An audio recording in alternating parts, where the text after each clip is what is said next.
Muchísimas gracias por conectarse. Este es un nuevo episodio de Cuentos de Migrantes.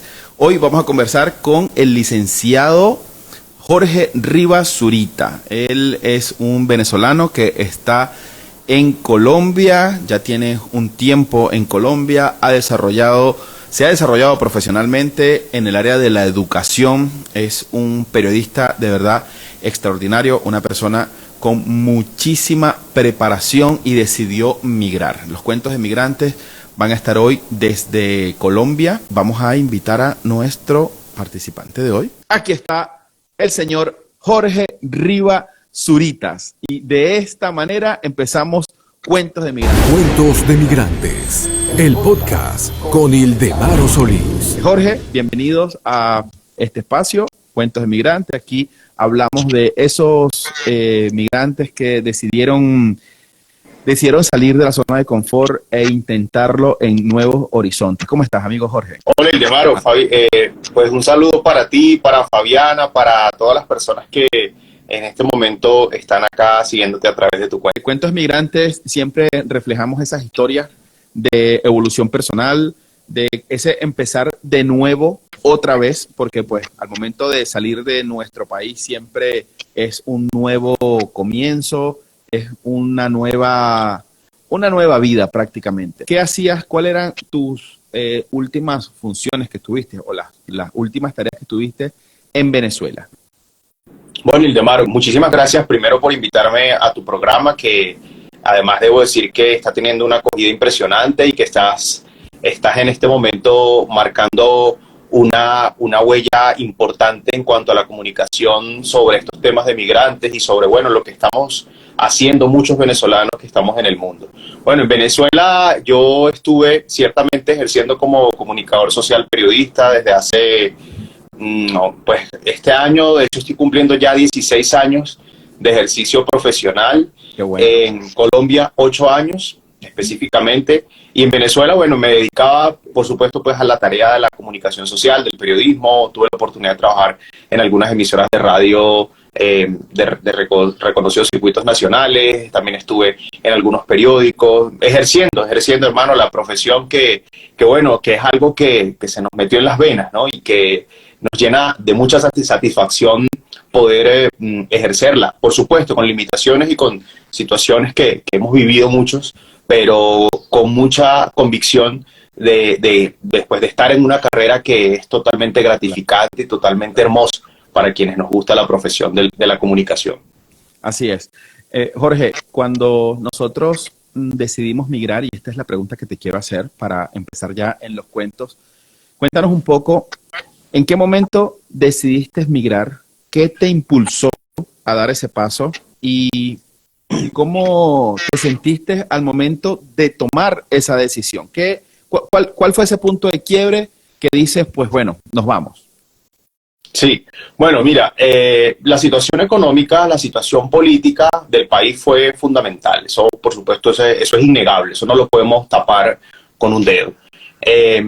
Cuando yo migré en 2015, la situación en Venezuela no era complicada, era ya compleja, pero todavía en 2015 no se sentía esa migración forzada, ese éxodo que hubo ya con el pasar de los años. Sin embargo, en ese momento tenía familiares en Colombia, mi pareja en aquel entonces pues tenía la nacionalidad colombiana y la oportunidad pues era ciertamente Colombia por el hecho de tener no solamente un lugar a donde llegar, sino también la posibilidad de poder llegar a un país que me diese algún estatus como tal legal desde el punto de vista migratorio. Entonces eso fue fundamental. Además de eso, pues también primero la cercanía de Colombia con Venezuela, al estar al lado del país, de tener las culturas muy similares, por supuesto, con divergencias, pero de tener una similitud en cuanto a la cultura colombiana y la venezolana. Entonces, digamos que ese fue la primera condición que se tomó en cuenta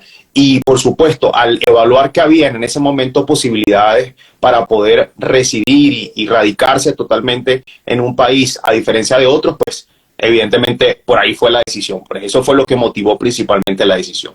Bueno, y rescato de lo que me dice Jorge, algo muy importante es medir y saber cuál es el proceso para yo estar regular en un país.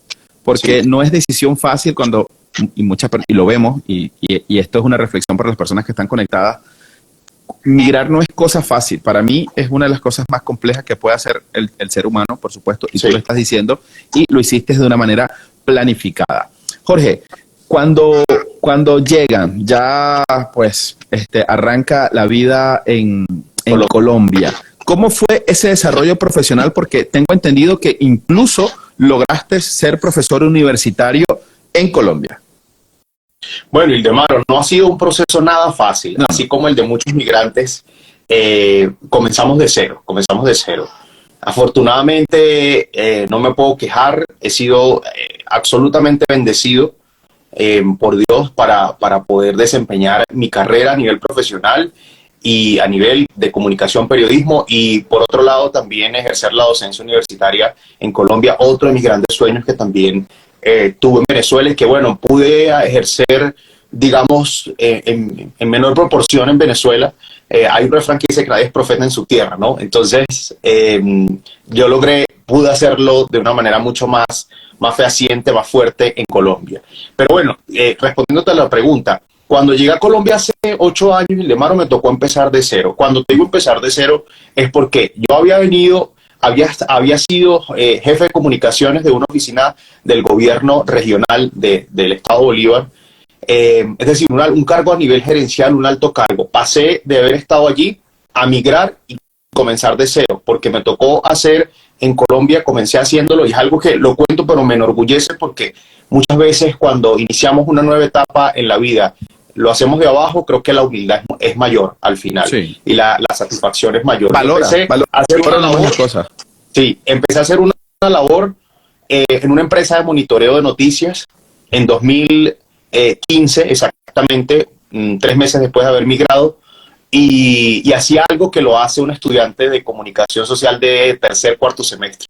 Sí, era una labor prácticamente propia para un practicante. ¿Sí? Sin embargo, bueno, ahí estuve 6 meses y ya luego en enero, yo migré en mayo de 2015. Estuve mayo, junio, julio, agosto, septiembre, octubre, noviembre, diciembre. 6 meses, más de 6 meses estuve en una provincia, en un departamento, del departamento de Boyacá en Colombia, ejerciendo a distancia. Sí, en esta empresa de monitoreo. Afortunadamente no tenía que ir de manera presencial, salvo cuando tenía que venir a Bogotá a hacer alguna gestión, algún trámite. Bueno, allí sí, por supuesto, me dirigía a la empresa y trabajaba desde la oficina. Pero de resto era un trabajo desde casa. Ganaba menos del sueldo mínimo, imagínate, menos del sueldo mínimo, sin condiciones, sin beneficios, sin ningún tipo de prestación social. Es lo que había. Era un trabajo obrador. Era lo que había en ese momento. Sin embargo, pues no podía quejarme porque era una oportunidad importante, sobre todo por trabajar desde la casa. Y así estuve por ese tiempo. Ya en enero logro regularizar mi estatus, logro finalmente tramitar documentos que me enviaron desde Venezuela, con los que podía agilizar trámites aquí, y entro en febrero de 2016 a trabajar como profesor de pregrado en comunicación social de una universidad reconocida aquí en Colombia. Y ahí empiezo como, digamos, fue ese gran impulso, de cierta manera también fue saltar digamos, de un peldaño como a 5 peldaños más adelante, pero era necesario en aquel entonces, primero, regularizar la situación, y segundo, y lo debo decir siempre, hermano, un aspecto que me favoreció mucho, aunque pues no es tampoco tan positivo en este momento, fue que en aquel entonces no había esa migración masiva, ¿sí? Lastimosamente, no solamente en Colombia, en muchos países hemos visto que las plazas laborales para venezolanos se han cerrado. ¿Por qué? Porque evidentemente hay una sobreoferta de comunicadores de venezolanos de diferentes profesiones, y las plazas evidentemente se cierran cada vez más, es decir, hay poca demanda para nosotros. Entonces, en aquel entonces pues era una situación diferente, ¿sí? Pero pues fue lo que pues en esa medida me favoreció. Jorge, en ese proceso, ¿hubo algún obstáculo, alguna dificultad que te haya sorprendido? Algo que tú no te esperabas. Bueno, yo creo que, pues, debo decirte, Ildemaro, que en todos estos años ha sido un aprendizaje grandísimo. Han sido muchos tropiezos, por supuesto. Ha habido de todo, en realidad. Yo creo que en la vida y en el mundo migrante de un venezolano hay de todo, desde cosas buenas y cosas muy malas, o de cosas muy buenas a cosas muy malas. Yo creo que a mí, yo puedo contar más desde lo bueno y desde lo muy bueno que me ha tocado vivir en Colombia. Cosas que me han impactado muchísimo, que me han sorprendido, que pronto, como tú dices, no me las esperaba. Por ejemplo, así como que, mira, ¿qué pasó aquí? Exactamente, sí. Bueno, mira, yo te digo, yo tengo en este momento trabajo en dos lugares que me han abierto las puertas grandemente, ¿sí? Dos instituciones importantísimas en el país, una a nivel universitario y otra a nivel del sector defensa, de las fuerzas militares, y he tenido grandes oportunidades. Sin embargo, en algunas instituciones, pues he tenido en algún momento como esos negativas, rechazos por el tema de la nacionalidad. Okay. ¿Sí? Y creo que es algo que nos pasa o nos ha pasado a casi todos, ¿sí?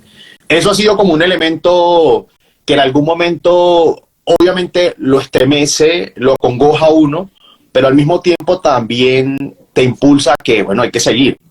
Es decir, uno no puede caerse porque una puerta se cierre, porque en algún lugar te diga, no, es que, bueno, no te lo dicen obviamente directamente, ¿no? Algunos lugares sí, afortunadamente. ¿Cómo enfrentas eso? No fue. ¿Cómo lo enfrentas? ¿Cómo lo enfrentas? ¿Cómo lo llevas? Mira, para mí es algo normal.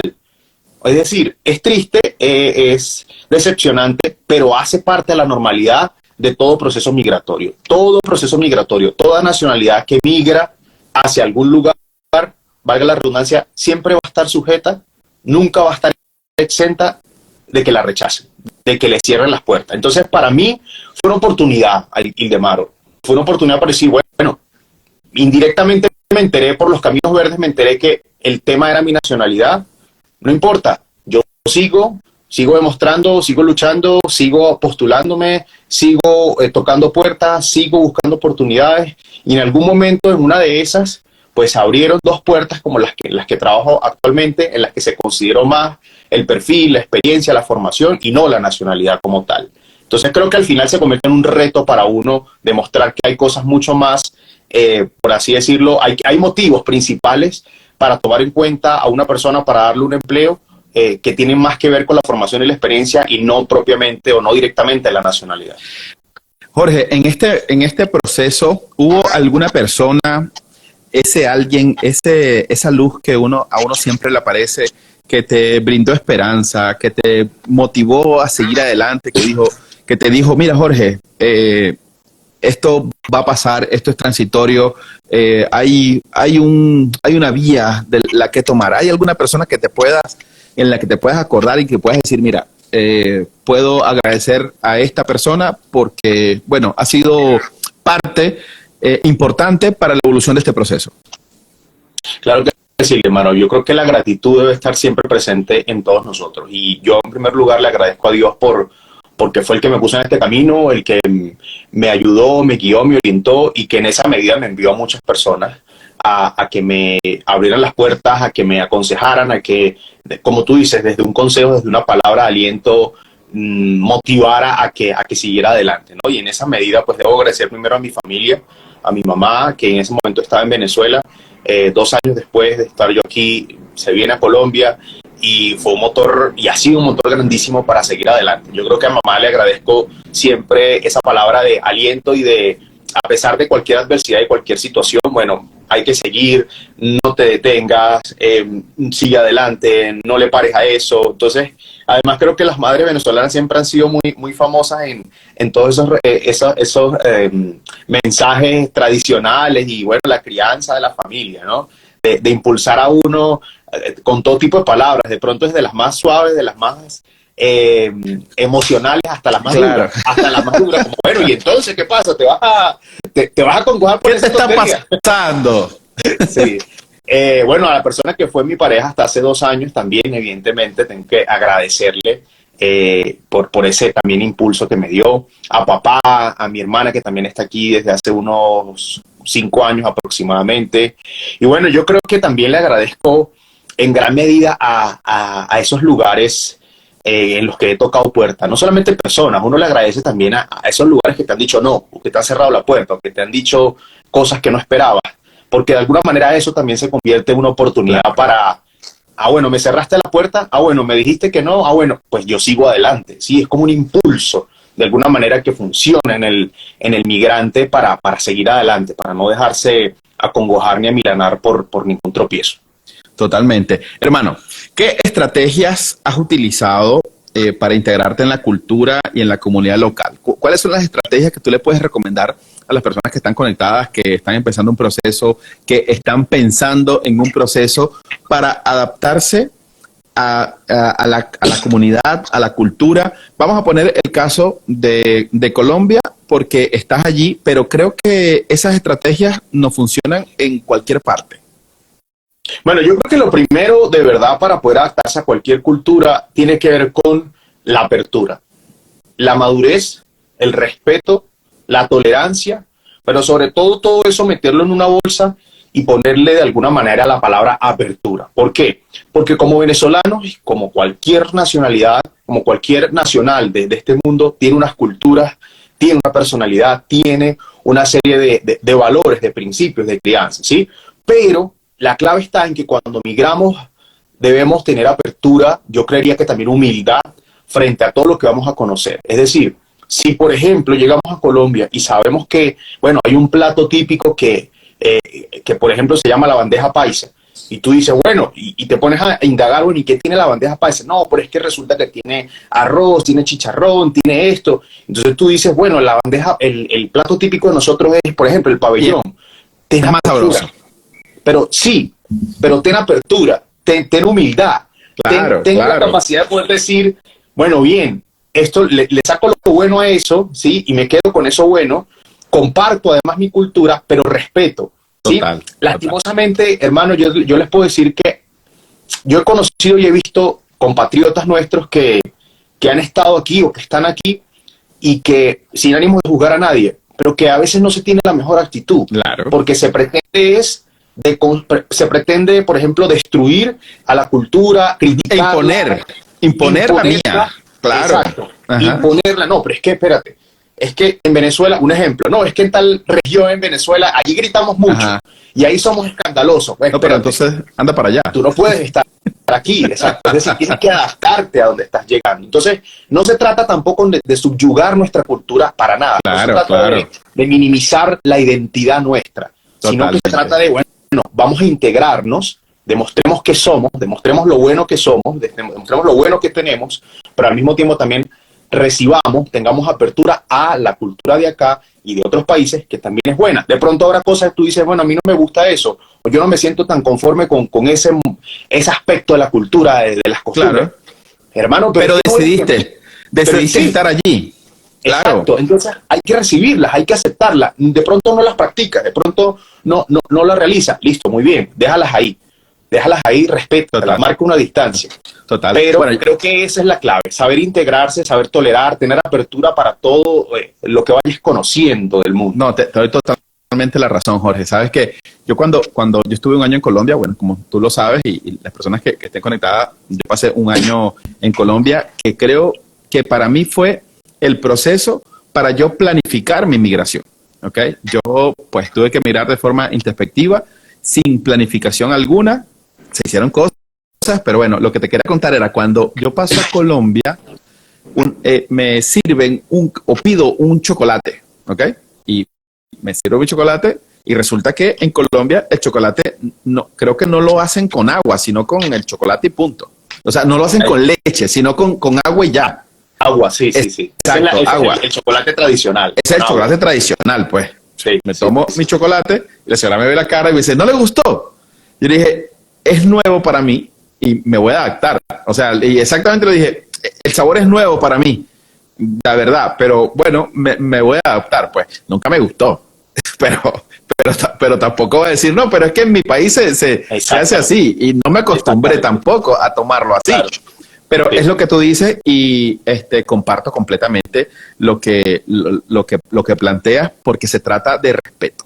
O sea, creo que hay que respetar y valorar el lugar donde estamos, porque lamentablemente cuando nos arrancan el país de la forma que ya sabemos, para no caer en ese terreno, bueno, hay que agradecer el lugar donde estamos. Así Jorge, es. te tengo otra por aquí. ¿Cuál ha sido la enseñanza más importante que ha marcado a Jorge Rivas Zurita y que quiere compartir con otros migrantes o con otras personas que quieran migrar? ¿Cuál ha sido esa enseñanza en estos 8 años que ha tenido Jorge y que dice, mira, esto lo quiero compartir con ustedes? Bueno,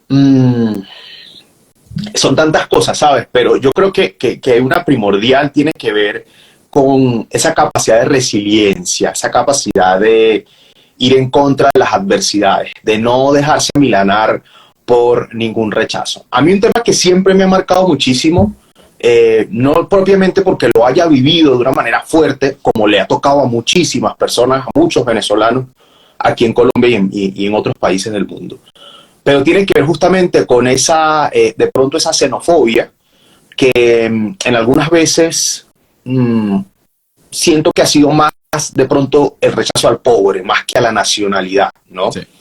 No podemos soslayar, no podemos dejar a un lado que la mayoría de los venezolanos que han migrado a muchos países son de clase baja, ¿sí? La mayoría, prácticamente. Un poco porcentaje, creería yo, que es de clase media y un poquitísimo, uno muy pequeño, de verdad, de clase muy alta, ¿sí? Entonces, han sido muchos extremos. Aquí que son clases tan altas que uno ni siquiera sabe si migraron o no. O sea, ni los percibe en el día a día cuando migramos. Sí. Entonces, yo tengo varios aprendizajes para los dos escenarios, de hecho. Y como tú me preguntas, siempre lo he compartido y he querido también siempre dejarlo desde el marco del respeto, pero siempre dejarlo en alto, porque siempre reconocerlo, porque me parece que todos debemos tener en cuenta las diferentes situaciones, por lo menos las más predominantes que han ocurrido en la migración venezolana en lo que, por ejemplo, a Colombia respecta. Una, como te decía, en la parte de la xenofobia más el rechazo al pobre. La mayoría de venezolanos que han migrado a Colombia tienen esa condición. Lastimosamente, muchos se han dedicado, bueno, no muchos, pero sí un porcentaje importante de esa parte migrante que de condición extrema se ha dedicado a la delincuencia, a muchas situaciones que son ilegales y que, bueno, por supuesto que no nos dejan bien parados a ninguno, ¿sí? Pero bueno, frente a eso no podemos generalizar. Es decir, yo no puedo decir que una persona o que los colombianos, los venezolanos, los ecuatorianos, los españoles, yo no puedo decir que todos son de tal característica, de tal adjetivo, porque yo no puedo generalizar. Entonces ese ha sido mi principal mensaje con respecto a ese tema. Sí, es verdad, se reconoce que ha habido personas que bueno, han hecho prácticas que no son las que uno quisiera, lastimosamente, pero no podemos generalizar. Entonces yo creo que esa ha sido una parte importante de comprender que hay diferentes realidades, que hay diferentes situaciones, que desconocemos también los motivos por los que lo han hecho, no se les justifica, pero que no podemos generalizar a ninguna nacionalidad. Todos somos diferentes. Entonces creo que ahí hay que promover un tema de respeto. Por otro lado, algo que también he querido, y lo mencionaba un poco ahorita en la pregunta anterior, es decir, he sentido que hay venezolanos que también han migrado, repito, sin ánimo de juzgar a nadie, ¿no? Ni de respetar a nadie, pero a veces queremos traernos algunas malas prácticas de Venezuela para acá, ¿sí? Total. No, lo que pasa es que voy a hacer un trámite, un ejemplo, es que voy a hacer un trámite del registro de una empresa. ¡Ay, buenísimo! Qué bueno que tienes la oportunidad de registrar una empresa, de emprender, buenísimo. Y ya entonces tú ves a la persona y ya está consolidada, tiene su local, tiene sus cosas. Entonces, bueno, y le pregunta, bueno, ¿y cómo hiciste el registro? ¿Y cómo te fue? No, yo no tengo nada registrado, yo estoy ilegal, ¿sí? ¿Pero por qué estás ilegal? Porque me gusta estar así, ¿sí? Porque en Venezuela aprendí, repito, no todos los casos, sí, ¿no? Sí, totalmente. Pero hay gente que piensa que, no, pues es que yo en Venezuela le pasaba por debajo de cuerda una platica a alguien, a un funcionario, no, es que yo hacía esta práctica por allá, y yo la puedo hacer también, es más, ya la hice y no me pasó nada. Entonces ahí es donde uno dice, a ver, si somos ciudadanos del mundo, como nos dicen, ¿no? Venezolanos mundiales, el venezolano tiene no solamente un buen corazón, el venezolano de verdad aguerrido, responsable, comprometido, que de eso hay millones en este mundo, lastimosamente repartidos en el mundo, pero que tiene una identidad fuerte a nivel de compromiso, de legalidad, de empuje, y sobre todo yo creo que el venezolano de hoy en día, después que ha visto tanto que ha hecho este régimen, después que ha visto tantas cosas, está intoxicado de tanto malas prácticas. Entonces creo que el venezolano ahorita tiene una mayor conciencia de hay que hacer las cosas bien, ¿sí? Entonces, bueno, Ese siempre ha sido mi mensaje también bueno, si estás en Colombia, en Ecuador, en Chile, en Estados Unidos, en España, donde sea, por favor, procuremos dejar una buena huella, procuremos dejar un buen mensaje, procuremos portarnos bien. No cuesta mucho, simplemente es un tema de valores, de educación, de reflexión. A veces hay personas a las que no les acompañan buenos valores, pero de alguna manera el entorno, ¿no? Y la situación que vivimos nos condiciona, nos obliga, nos exige que hay que hacer las cosas de una mejor forma. Entonces ese es mi mensaje, Ildemaro. Eso es lo que me ha impactado siempre, lo que me ha movido siempre en términos de migración, porque no he sido, como te digo, directamente afectado por ese tipo de situaciones. Afortunadamente creo que los valores de casa me han siempre llevado por una onda de hacer las cosas bien. No somos perfectos, No, pero siempre esa es mi idea de, bueno, vamos a hacer las cosas bien, vamos a dar un buen mensaje, vamos a demostrar que los venezolanos no somos nada de lo malo que nos han tildado tradicionalmente, sino que al contrario, somos gente bien, trabajadora, honrada, que no le viene a quitar el trabajo a nadie. Ojo, que venimos a competir en buena lid y a competir en igualdad de condiciones, incluso hasta menos que los colombianos, que menos que cualquier nacional que está en el país donde estemos, porque bueno, tenemos un fuero extranjero. Sí, eso no lo podemos soslayar, no lo podemos quitar. Totalmente. Y eso evidentemente nos pone de pronto a veces en desventaja. Pero al mismo tiempo que eso se convierte en un reto para decir, bueno, yo soy de Venezuela, soy de donde sea, no soy de este país, pero mira, tengo esta formación, tengo esta experiencia, he hecho esto, lo puedo hacer de esta forma, es decir, esta es mi propuesta de valor. Tú decides, empresa, si la tomas o no. Entonces, un poco es lo que también creo que debemos defender. Yo sé que, Jorge, tú eres un académico y eres un amante de los estudios y todo lo que eso conlleva. ¿Qué mensaje le das a las personas que están pensando en un proceso de migración que hubieses deseado saber antes de dar el paso de migrar? ¿Qué tú hubieses querido saber antes de decir, mira, me voy del país? Uy, Gildemar, tú no te imaginas cuánto tiempo yo tengo esperando por esa pregunta.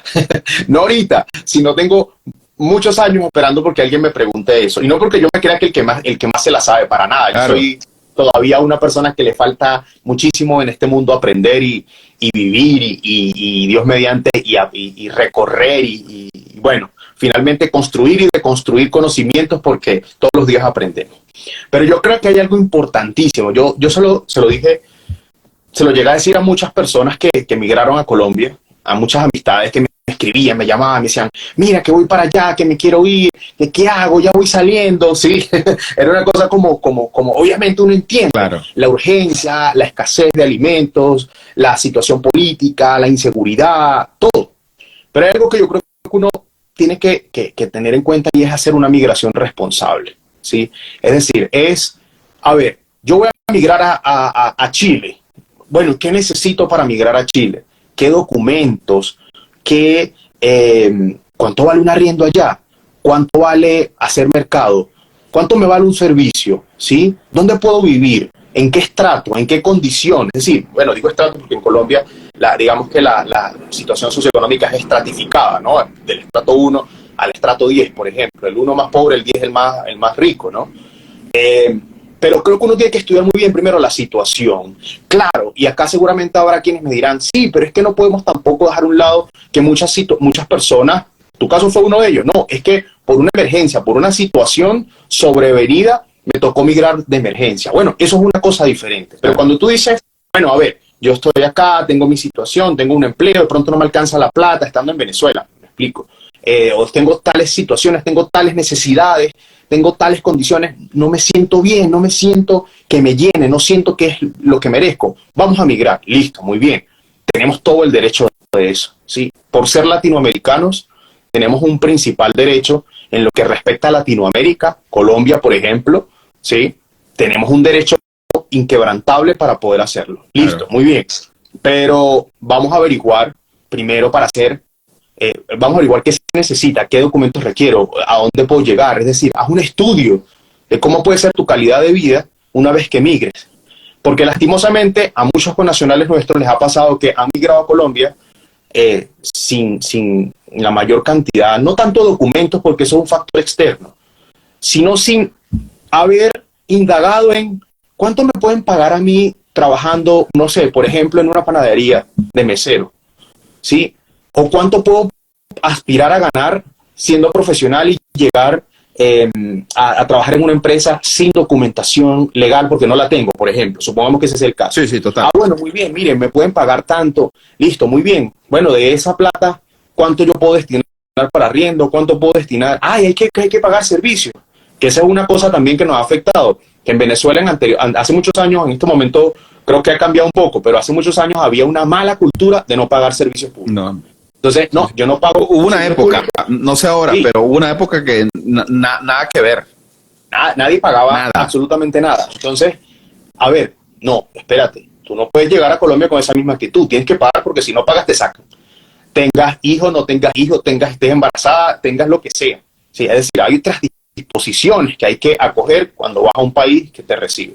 Entonces creo que eso es una migración, yo le pongo de esta forma, responsable. Totalmente. ¿Sí? Que evidentemente, sí, de pronto, perdón un poco la audiencia, de pronto esto sea un poco incómodo para algunas personas, pero porque no quiero desconocer tampoco la realidad, repito, la urgencia que tengan ciertas personas, ciertos compañeros nuestros que digan, no, es que a mí me toca porque me toca. Yo tengo que hacerlo o lo tuve que hacer prácticamente corriendo, escondiéndome, porque fui perseguido, porque fui personas que fueron ultrajadas de alguna manera, que fueron vejadas de sus derechos. Es decir, hay situaciones, por así decirlo. Pero yo hablo en términos generales, es decir, en términos muy generales. Cuando uno va a migrar, tiene que hacerlo con esa visión responsable, sobre todo cuando tienes esposa, esposo, hijos, hijas, cuando hay otras personas que dependen de ti, ¿sí? Entonces siempre he dicho, hay que migrar responsablemente también y una forma es primero yéndose uno solo, después miremos a quién más nos traemos, después miremos a quién más apoyamos, después,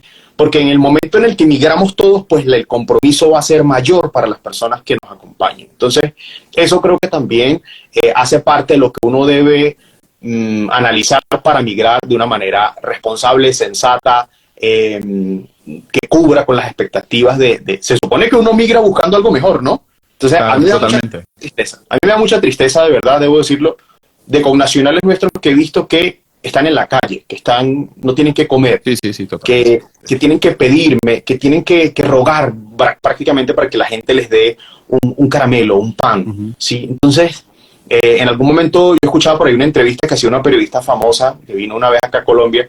Le preguntaba a una señora que estaba en la calle con sus 2 hijos y estaba embarazada y le preguntaba, bueno, ¿y por qué estás aquí? ¿Sí? ¿Te sientes bien haciendo esto? Y la señora contaba, yo en mi casa en Venezuela tenía mi casa, yo tenía esto, y la periodista sorprendida, además no lo puedo disimular, dijo, pero si tú tenías en Venezuela todas esas cosas, ¿por qué te viniste a Colombia a estar aquí en esta condición? ¿Sí? A estar a expensas de que la gente te dé dádivas.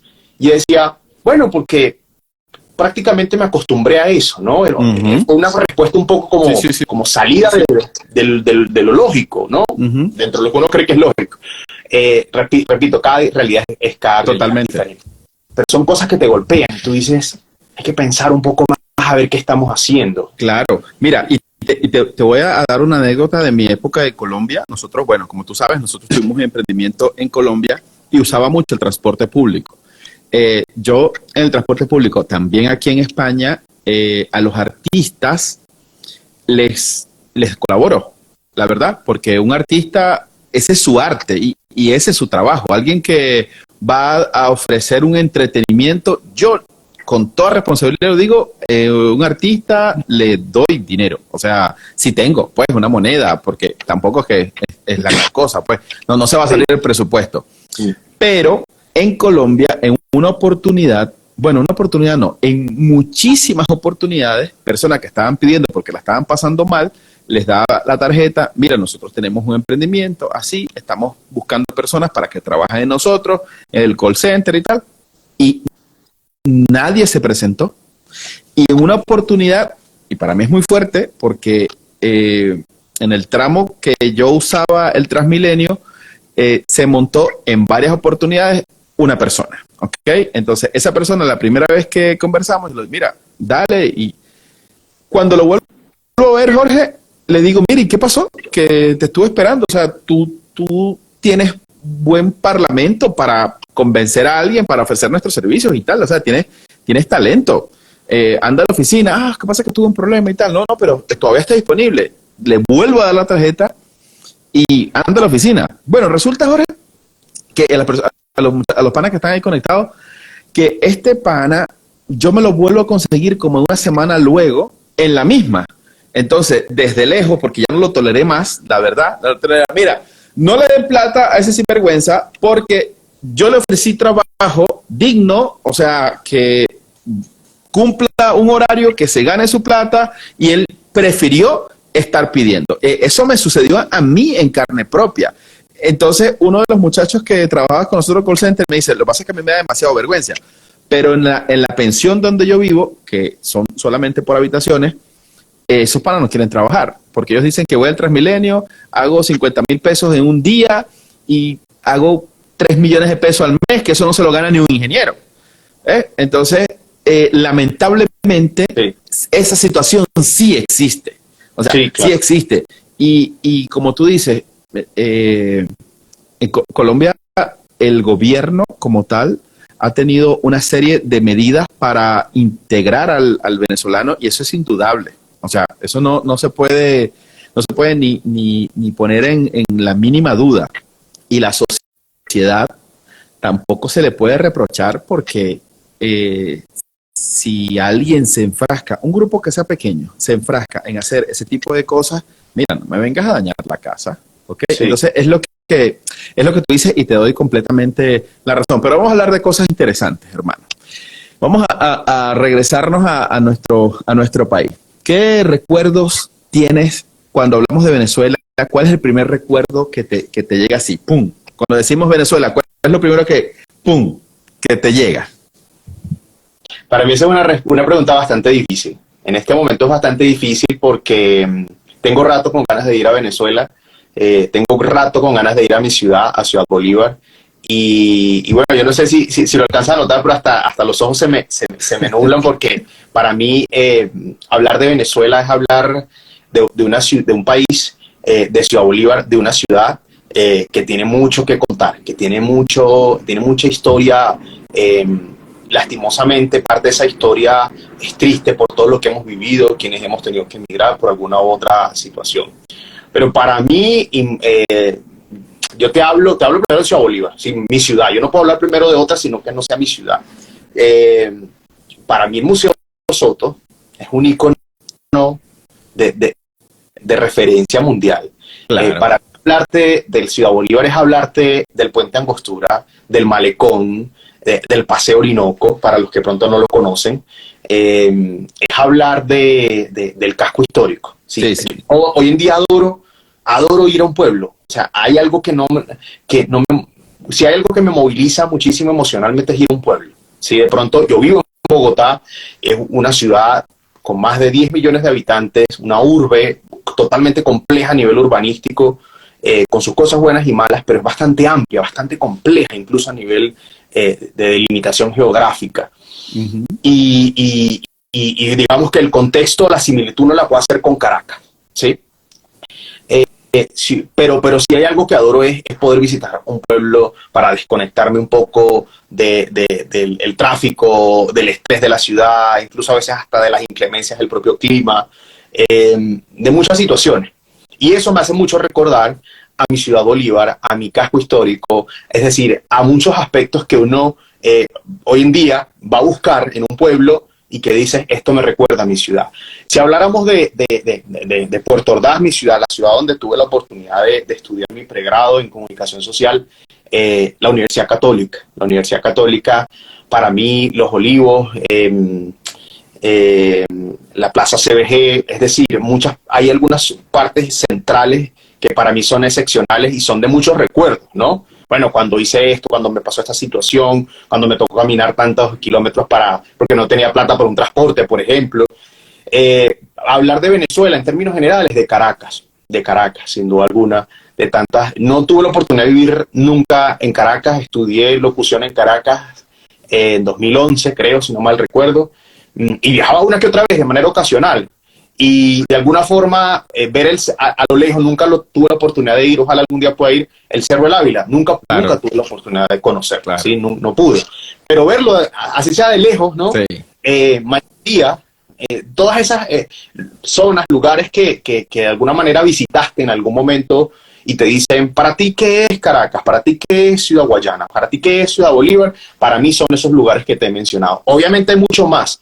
Claro. Obviamente hay muchísimo más, ¿sí? El colegio donde estudiaste, el lugar donde viviste, donde te la pasabas los fines de semana, el lugar donde trabajaste en aquella ocasión que te pasó X cosa, sí, pero para mí hay unos lugares referenciales que son esos que te he mencionado.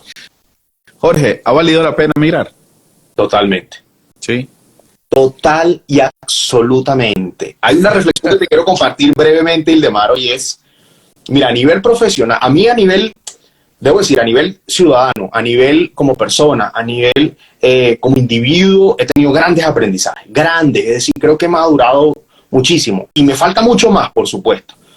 Pero a nivel profesional, yo siempre destaco la siguiente reflexión y es haber tenido la oportunidad de salir de Venezuela, de poder ejercer a nivel profesional en Colombia, de incluso poder estar en la docencia universitaria, que te da, por supuesto, te exige que te enfrentes a ciertas dinámicas y ciertos contextos de análisis de la situación para la que formas, ¿no? La comunicación, el periodismo, la comunicación organizacional, digital. Y hay una reflexión para mí que nunca se me va a olvidar. Por ahí, de hecho, tengo un proyecto que tiene que ver con eso, y es poder entender que la comunicación social es tan grande y tiene tantas oportunidades de crecimiento profesional, humano, pero sobre todo a nivel profesional, y que, bueno, obviamente eso se liga también con los ciudadanos. El poder entender, por ejemplo, yo le critico a algunos colegas en el marco del respeto, yo le digo, hey, no digas que eres periodista, ¿sí? Porque sí, es verdad, tienes ese oficio. Yo en este momento ejerzo como periodista de una institución, sí, pero es que antes que nada eres comunicador social, porque esa es el nombre de tu título profesional, ese es el nombre de tu diploma, de tu título. Totalmente. ¿Sí? Y además de eso, cuando tú dimensionas, más allá de lo que lo diga un título, cuando tú dimensionas y logras comprender la magnitud que es la comunicación social o la comunicación en pleno, tú dices, wow, qué maravilla tener la dicha de poder ser un profesional, un licenciado, un experto en comunicación, porque eso te da una dimensión cognitiva y una dimensión desde el accionar profesional gigantesca.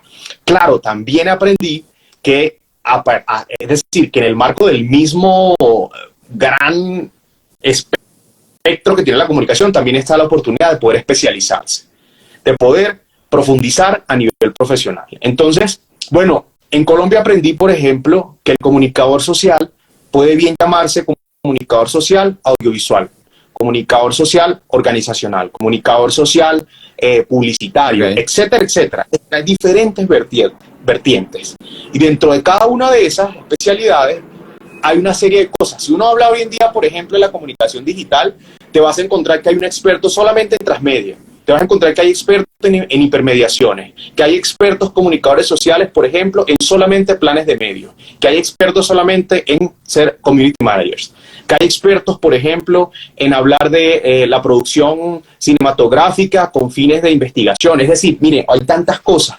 Entonces ahí es donde yo digo, hey, colegas, amigos, compañeros de Venezuela que son comunicadores sociales.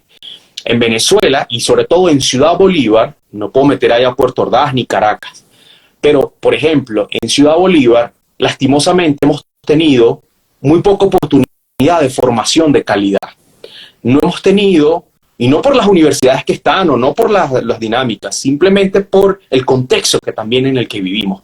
Retrasos, por ejemplo, de internet, mal acceso a los servicios. Bueno, pues que para empezar, si hay servicios que no funcionan bien, servicios básicos, ¿cómo esperamos que, por ejemplo, un internet funcione adecuadamente? ¿Sí? Entonces, eso es lo que nos también ha obligado a tener un retraso, de cierta manera, en la comunicación, ¿sí? Y entonces no entendemos que hemos evolucionado, o no es que no lo entendemos, es que a veces lo ignoramos, de cierta manera, ¿sí? Es que lastimosamente, y no es culpa de nuestros colegas, es que la misma situación país, el mismo contexto de las regiones, el mismo contexto de las ciudades, ha hecho que no podamos avanzar un poco más en ese sentido. Entonces, eso sí creo que, perdóname que me extendí un poco, pero eso sí quería quería dejarla porque es un tema que actualmente en el que estoy trabajando, de hecho en un proyecto para actualización en cuanto a unos temas sobre eso para la gente de Ciudad Bolívar. Entonces Perfecto. creo que tenemos que darnos la oportunidad y eso agradezco mucho a la migración respondiendo a la pregunta que me hacías. Y eso le agradezco mucho porque me dio la oportunidad de entender que la comunicación es bastante amplia y podemos diversificarnos y especializarnos de una manera grandiosa. En este punto, y ya para finalizar, Jorge, ¿todavía tienes sueños, Jorge? Totalmente. ¿Cuál es ese sueño, cuál es esa meta que tienes planteado alcanzar? Ahorita ya que ya estás, si se quiere, más estable, ya tienes un recorrido en Colombia bien importante. ¿Cuál es ese sueño que queda pendiente? Mira, yo tuve la oportunidad, Ildemaro, de estudiar una maestría aquí en Colombia. De hecho, ya estoy en la fase de defensa de tesis que tiene que ver con la comunicación y el cambio social. Es mi segunda maestría, de hecho. Y tuve la oportunidad de aprender muchas cosas que dignifican, que humanizan, sobre todo que humanizan la labor del comunicador. Eso me permitió entender que el comunicador social, cuando tiene el enfoque social o cuando tiene el enfoque especializado en cambio social o comunicación para el desarrollo, para el desarrollo, etc., entiende que somos unos servidores sociales que más que una labor comunicativa se hace una labor humana frente a cualquier población que lo necesite. A mí siento que eso me falta todavía. Ese es una de mis metas, ¿sabes? Ese es uno de mis proyectos. A través de la comunicación, a través de la docencia, a través del quehacer general, chicos, incluso hasta humano, de alguna manera poder aportarle a alguien a que contribuya con su bienestar, a que alcance su indicador propio de bienestar, ¿sí? De alguna manera enseñar, o no enseñar, sino sí, bueno, a través de la docencia, por ejemplo, pero a través de otras formas, poder entender que uno como ser humano, como comunicador, puedes contribuir, así sea en mínima cuantía, para que alguien alcance un beneficio, para que alguien esté mejor, para que alguien se sienta mejor, para que alguien logre cumplir sus metas, para visibilizar incluso a personas que tradicionalmente han sido rechazadas o que tradicionalmente han sido vejadas o que muchas culturas que, por ejemplo, han sido dejadas a un lado. Entonces, eso es mi sueño, esa es mi pasión en este momento, es una de las cosas que me falta por cumplir, ¿no? Terminar de sentir que de alguna manera se contribuye con el bienestar de alguien. Hermano, estoy muy orgulloso por lo que acabas de decir. Muchísimas gracias por estar en Cuentos de Migrante. Ha sido de verdad un episodio bien interesante, bien enriquecedor. Las personas que nos están escuchando también va a quedar colgado todo el episodio nuevamente en YouTube y también en Spotify. Muchísimas gracias, hermano, por estar aquí nuevamente. Muchas gracias por estar conectados y bueno, así finalizamos Cuentos de Migrantes. Gracias, Jorge. Gracias, Ildemaro. Gracias a todos tus seguidores. Hasta luego. Un abrazo grande.